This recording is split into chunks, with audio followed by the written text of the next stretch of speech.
ये JEE main 2022 का question है 24 जून को सेकंड शिफ्ट का। इसमें क्या बोला गया है कि दो आइडेंटिकल चार्ज पार्टिकल हैं, मास दे रखा है 10 ग्राम और चार्ज दे रखा है 2 × 10⁻⁷ coulomb are placed on a horizontal table with a separation L between them such that they stay in limited equilibrium. If the coefficient of friction between each particle and the table are 0.25, the value of L, L की value हमें बतानी है क्या होगी।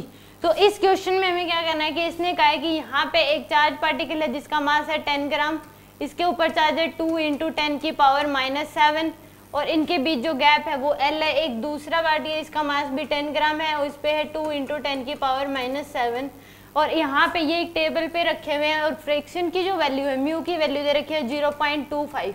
तो ये बताना है इस L की वैल्यू क्या होगी, यहाँ पे L की वैल्यू हमें बतानी है। तो इस केस में इस चार्ज पार्टिकल पे दो फोर्स लगेंगे, चार्ज पार्टिकल पे क्या लगेंगे, दो फोर्स, और इसने कहा ये इक्विलिब्रियम में है। तो उसके ऊपर एक तो क्या लगाएंगे, इसके ऊपर क्या लगेगा, इलेक्ट्रिक फोर्स लगेगा Fe का मान लो, और एक इसके ऊपर क्या लगेगा, फ्रिक्शन फोर्स लगेगा। इधर इलेक्ट्रिक फोर्स लग रहा है तो इधर क्या लग जाएगा, इस केस में फ्रिक्शन फोर्स लगेगा, तभी ये इक्विलिब्रियम में रह सकता है। तो यानी क्योंकि ये दूर जाएगा इधर जाएगा तो इसके ऊपर फ्रिक्शन फोर्स क्या लग जाएगा इधर, और दोनों बराबर होंगे। यहाँ पे Fe इक्वल टू क्या होना चाहिए, Fr, फ्रिक्शन फोर्स और इलेक्ट्रिक फोर्स दोनों बराबर होंगे तो ही ये क्या रह सकता है, इक्विलिब्रियम में।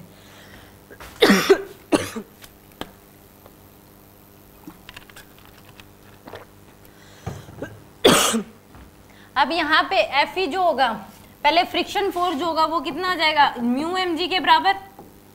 फ्रिक्शन फोर्स की जो वैल्यू होगी वो होगी हमारे पास μmg, म्यू की वैल्यू है 0.25, m की वैल्यू है 10 × 10⁻³ kg इंटू में g की वैल्यू है 10।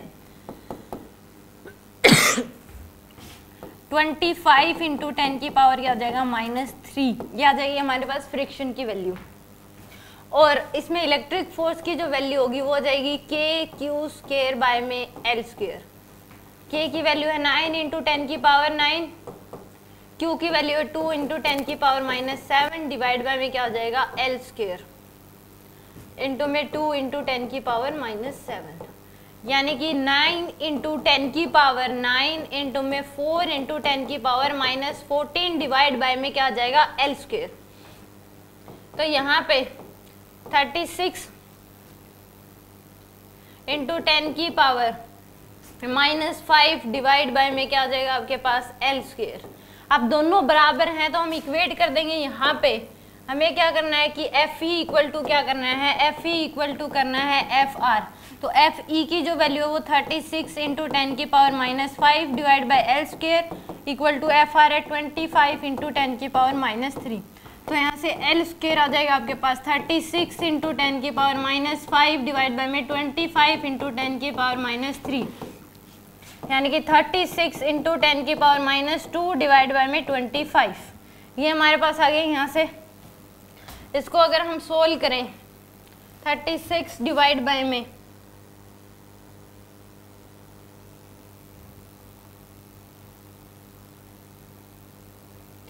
36 डिवाइड बाय 25 तो हमारे पास आ जाएगा ये 1.44 × 10⁻², यानी कि 1.44 × 10⁻²।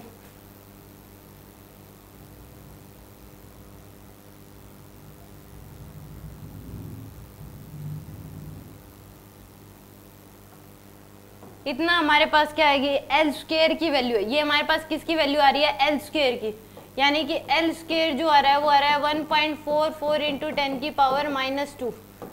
तो यानी कि यहाँ से अगर हम देखें तो 1.44 डिवाइड बाय में 100, यानी कि 0.0144, ये हमारे पास क्या आ रही है, L² की वैल्यू है। अगर हमें L की वैल्यू निकालनी है तो वो कितनी आ जाएगी हमारे पास, या फिर हम इसको लिख सकते हैं 144 × 10⁻⁴। 144 इंटू क्या आ रहा है, 10⁻⁴ आ रहा है, यानी कि 12 × 10⁻, ये L² की वैल्यू है। 12 × 10⁻ क्या आ जाएगा, -2, यानी कि कितना आंसर आ जाएगा, 12 सेंटीमीटर।